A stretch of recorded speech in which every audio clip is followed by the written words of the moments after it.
is very, very, very, very relevant to what is happening around us and how we demonstrate leadership in a current situation. I mean, like he mentioned, on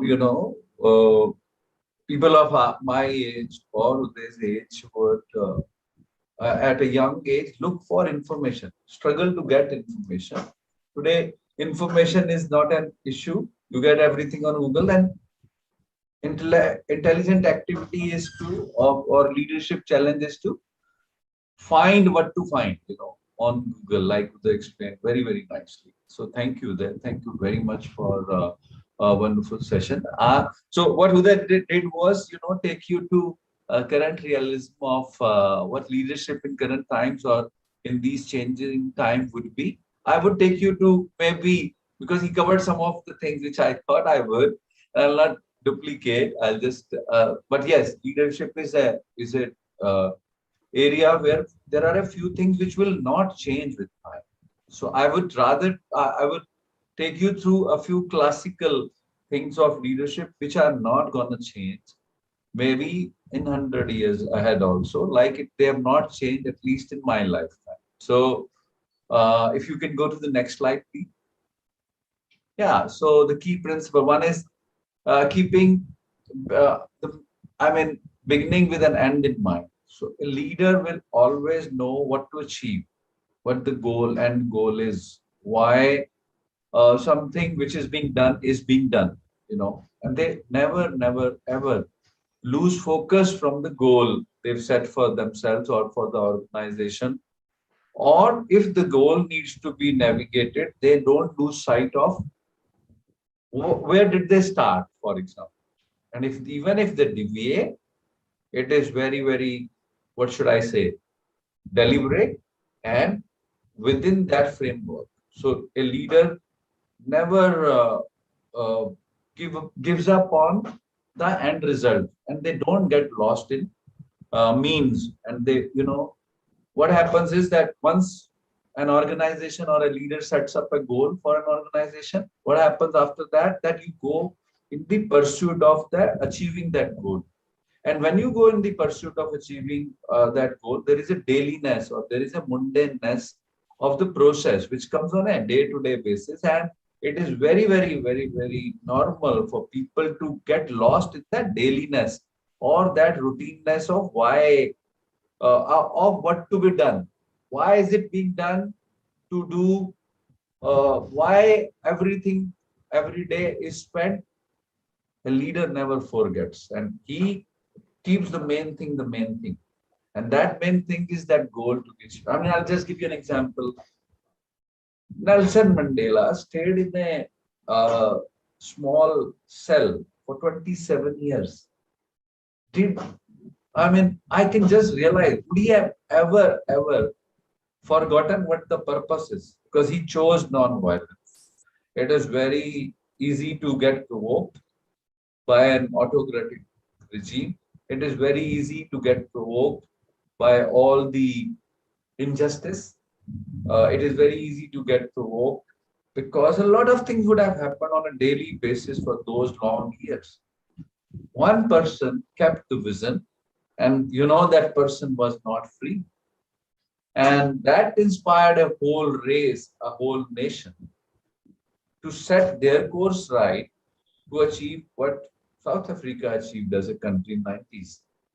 And that's what I meant, that a leader does not forget what he is after, and he keeps that main thing in the main thing, and then he stays the course and persevere, which means that things will happen.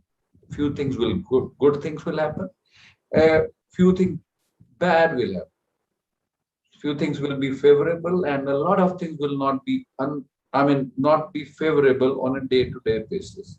And in the journey, I'm sure he would have got also affected at times with the what is happening on a daily basis. And they go through the process, they watch it through, and they never ever uh, give up on what is to be done eventually.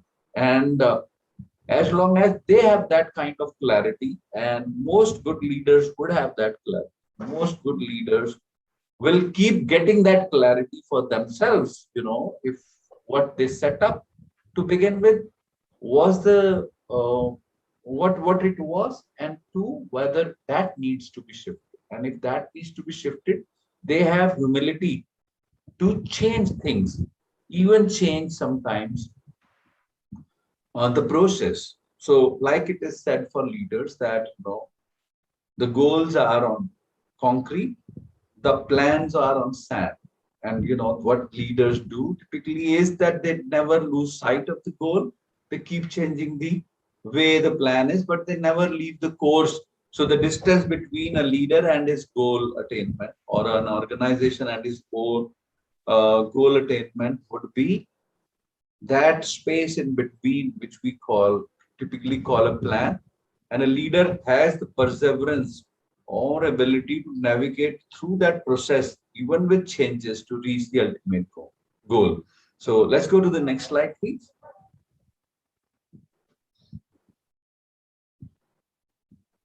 Thank you.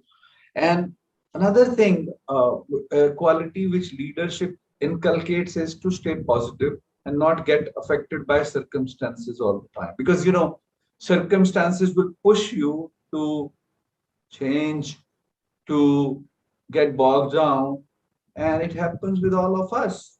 I mean, think of a goal of reaching one's office destination on a day-to-day basis, and when we see traffic on the road, we get very, very disturbed with the traffic, and then leader inside you goes through that. Sometimes there is somebody putting their window down, shouting at you, shouting at others, and this is one very small example of your destination between your home to your workplace, or the college or the university, or wherever you're distant on a day-to-day basis. Having said that, the leader never loses sight on what is to be achieved. One thing, two, keeping a consistent positive attitude.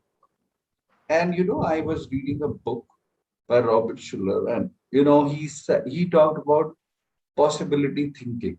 What happens is that you will, in pursuit of a worthwhile goal, or in pursuit of your progress towards what you eventually want to achieve, a leader, I mean, everybody will run out of possibility sometimes.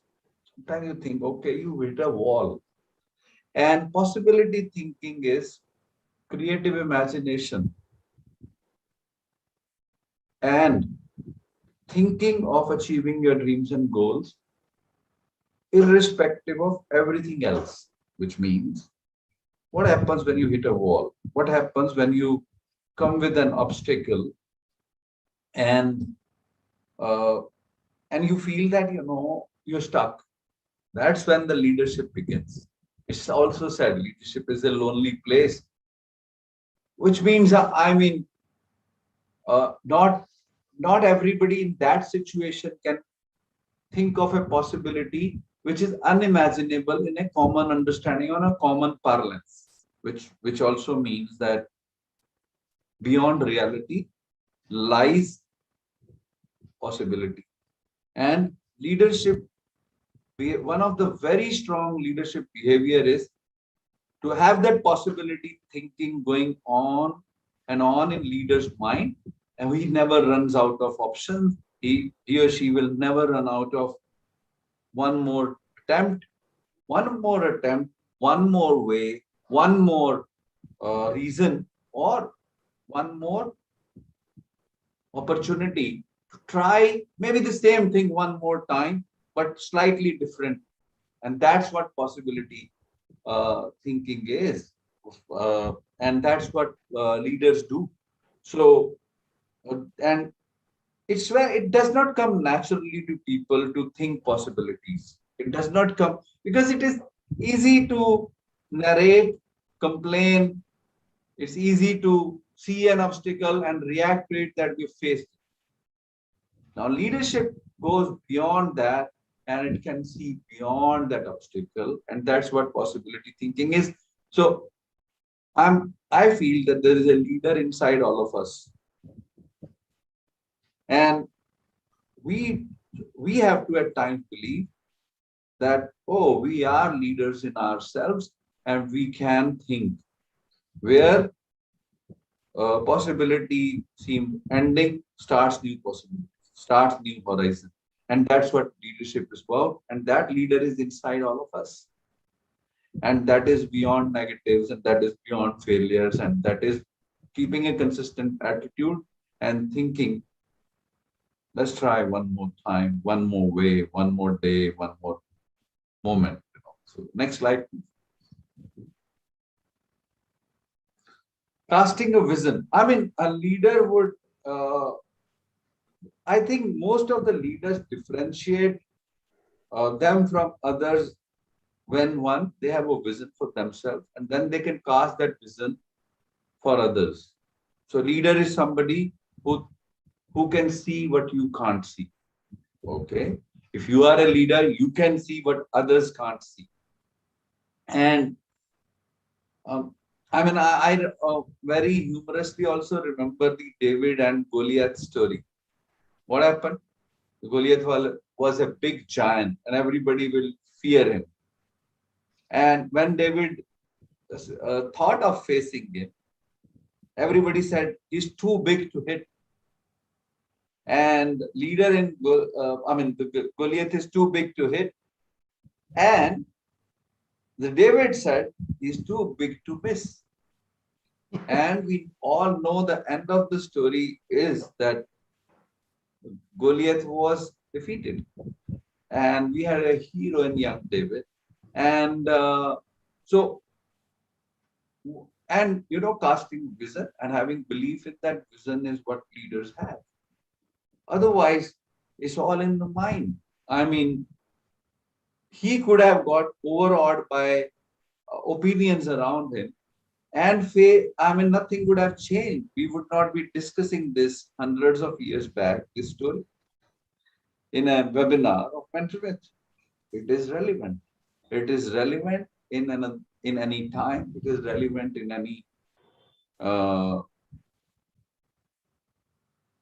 any moment, and it is relevant in any circumstance, which means that a leader can see what others can't, and then leaders have an ability to invoke followership. Of course, when they do it, there also comes criticism. And how they get followership is because there are some naysayers who say this cannot be done, but when leader believes and when leader has the right vision and he has conviction of his vision, he's able to transmit that belief and that vision into a lot of people who choose to follow those leaders. So casting a vision, having a vision and casting that vision in others is a very important aspect of leadership. Honestly, I believe that each of us have a responsibility of having a vision for ourselves, 2, 3, 5, 10, 15 years. Sometimes it is difficult. Sometimes it is difficult to see beyond. I'm talking to you. I would not say that I don't have bad days. I was discussing yesterday something with a couple of closed ones on how my mind feels stuck at times. And I'm talking about leadership and casting vision today because that's how mind operates.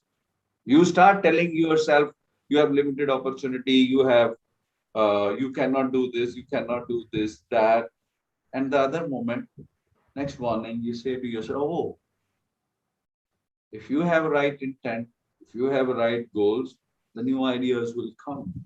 And the same person who may be timid, same person who's worried, same person who's little underconfident, who next day feel, oh, a lot can be achieved. And Uday did talk about vulnerability. And I feel that, leaders are not averse to being vulnerable. And somehow being strong and being brave is considered or celebrated as a trait. I feel each of us has some vulnerabilities. And most of us try to hide that vulnerability because we want to show the positive or the strong side of us. But you know what I've learned and what I've also talked to a lot of leaders and observed? Being vulnerable also gets you a lot of support and point of people relating to your point of view from that weak side. Because it's very easy and relatable for people to feel vulnerable, which means most of us, most of the times, feel vulnerable. Even leaders are not averse. They try to use the support system, their own conviction, and all the things which they talk already and I talk to live with their vulnerability, not worry to appear vulnerable, still be able to cast a and keep their composure. Well, another trait of leadership is posture. A leader, when he's faced with the utmost challenge, keeps very upright. He doesn't worry. What if things go wrong? They can be handled. And they don't lose faith in their purpose. They don't lose faith in their teams. They don't lose faith in their self, even at times when they feel bad. Because that will also happen on a daily basis, on a regular basis, even if not on a daily basis. Because you know what? When you start challenging the norm, you don't become popular. And does not go about being popular first and then achieving. It's about getting criticized, feeling vulnerable, facing failure, but not forgetting what are we there for, not forgetting what we want to achieve, not forgetting that we're very close on a day-to-day basis and achieving what we intend to achieve. That's what I believe leadership is. That's what I feel. Anybody who comes to a webinar like this goes back. And it's very, leaders don't have horns. They don't have a tail. They look like people like you and me. And you are the leader. Each of you on this webinar is a leader. Every day. And every day a leader fails. Every day a leader feels vulnerable. Every day a leader feels he has a goal deviation. The degree of all that and how much what you tell yourself determines where they are headed. So I would say there is a leader inside you. Each of us can invoke that leader by failing every day, feeling vulnerable every day, and still saying, oh, there is another way, there is another day. I'm going to put my best and we can deal with it. And believe me, all of us can deal with it. Thank you so much. It's been great talking to you. And both me and Uday will be looking forward to questions which we might have from you on the chat. You can still post. We are there.